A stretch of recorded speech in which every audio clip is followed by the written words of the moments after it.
ಓಂ ಶ್ರೀ ಗುರು ಬಸವಲಿಂಗಾಯ ನಮಃ. ಎಲ್ಲ ಶರಣ ಬಾಂಧವರಿಗೂ ಶರಣು ಶರಣಾರ್ಥಿಗಳು. ಶರಣರ ಅಮೋಘ ಪಯಣಕ್ಕೆ ತಮ್ಮೆಲ್ಲರಿಗೂ ದಿನಕ್ಕೊಂದು ವಚನ ಹಾಗೂ ನಿರ್ವಚನ ಕಾರ್ಯಕ್ರಮಕ್ಕೆ ಸ್ವಾಗತ ಸುಸ್ವಾಗತ. ಇಂದಿನ ವಚನ 1.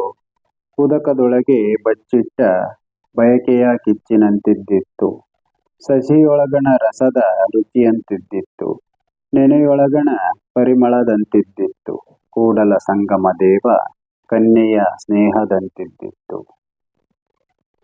ಅಪ್ಪ ಬಸವಣ್ಣನವರ ಈ ವಚನದ ಸಂಪೂರ್ಣ ವಿವರಣೆ ಈ ರೀತಿಯಾಗಿರುತ್ತದೆ. ಇದು ಕೇವಲ ಸಾಹಿತ್ಯದ ದೃಷ್ಟಿಯಿಂದಷ್ಟೇ ಅಲ್ಲದೆ ಆಧ್ಯಾತ್ಮಿಕ ದೃಷ್ಟಿಯಿಂದಲೂ ಬಹಳ ಮಹತ್ವವಾಗಿದೆ.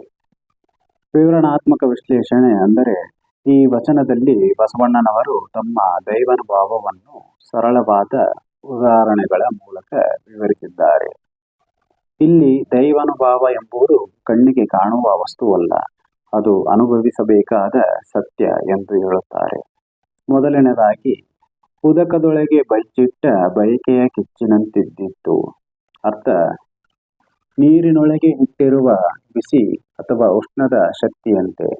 ಭಾವಾರ್ಥ, ಅಗ್ನಿ ತತ್ವವು ನೀರಿನೊಳಗೆ ಇದ್ದರೂ ನಮಗೆ ಕಾಣುವುದಿಲ್ಲ, ಆದರೆ ಆ ನೀರನ್ನು ಕಾಯಿಸಿದಾಗ ಅಗ್ನಿಯ ಶಕ್ತಿ ಅನುಭವಕ್ಕೆ ಬರುತ್ತದೆ. ಹಾಗೆಯೇ ಭಗವಂತ ನಮ್ಮಲ್ಲಿಯೇ ಇದ್ದರೂ ಅಜ್ಞಾನದಿಂದ ನಮಗೆ ಕಾಣುವುದಿಲ್ಲ. ಭಕ್ತಿ ಮತ್ತು ಸಾಧನೆಯ ಮೂಲಕ ಆ ದೈವತ್ವವನ್ನು ಜಾಗೃತಗೊಳಿಸಿದಾಗ ಅದು ಅಗ್ನಿಯಂತೆ ಪ್ರಜ್ವಲಿಸುತ್ತದೆ. ಎರಡನೇದಾಗಿ, ಸಸಿಯೊಳಗಣ ರಸದ ರುಚಿಯಂತಿದ್ದಿತ್ತು. ಅದರ ಅರ್ಥ, ಗಿಡದೊಳಗೆ ಅಡಗಿರುವ ರಸದ ಸವಿಯಂತೆ. ಅದರ ಭಾವಾರ್ಥ, ಗಿಡದಲ್ಲಿ ರಸವಿರುತ್ತದೆ, ಆದರೆ ಅದು ಹೊರಗೆ ಕಾಣುವುದಿಲ್ಲ. ಹಣ್ಣಾದಾಗ ಮಾತ್ರ ಆ ರುಚಿಯ ರಸದ ರುಚಿ ಸಿಗುತ್ತದೆ.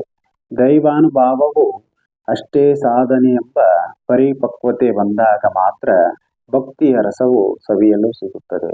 ಮೂರನೇದಾಗಿ, ನೆನೆಯೊಳಗಣ ಪರಿಮಳದಂತಿದ್ದಿತ್ತು.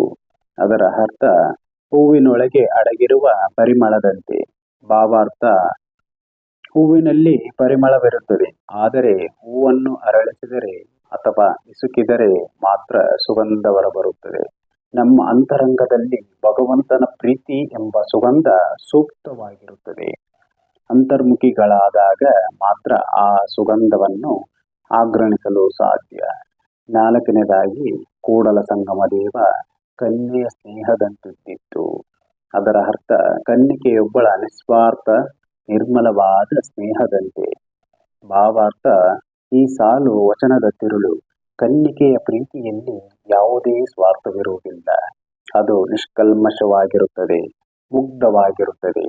ಭಗವಂತನ ಮೇಲಿನ ಭಕ್ತಿಯೂ ಕೂಡ ಕನ್ನಿಕೆಯ ಸ್ನೇಹದಂತೆ ಕಲ್ಮಶವಿಲ್ಲದ ಮುಗ್ಧ ಮತ್ತು ಅತೀವ ಪ್ರೀತಿಯಿಂದ ಕೂಡಿರಬೇಕು ಎಂದು ಅಪ್ಪ ಬಸವಣ್ಣನವರು ಹೇಳಿರುತ್ತಾರೆ. ಒಟ್ಟಾರೆ ಸಂದೇಶ, ಅಂತರಂಗದ ದೇವರು ದೇವಾಲಯಗಳಲ್ಲೋ ಮೂರ್ತಿಗಳಲ್ಲೋ ಇಲ್ಲ, ಅವನು ನಮ್ಮ ಅಂತರಂಗದಲ್ಲಿಯೇ ಸೂಕ್ಷ್ಮವಾಗಿ ಅಡಗಿದ್ದಾನೆ.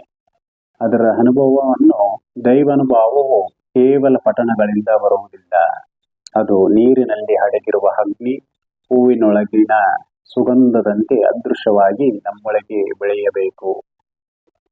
ಅದಕ್ಕೆ ಭಕ್ತಿಯ ಶ್ರೇಷ್ಠತೆ ಅನ್ನೋದು ಬಹಳ ಮುಖ್ಯ.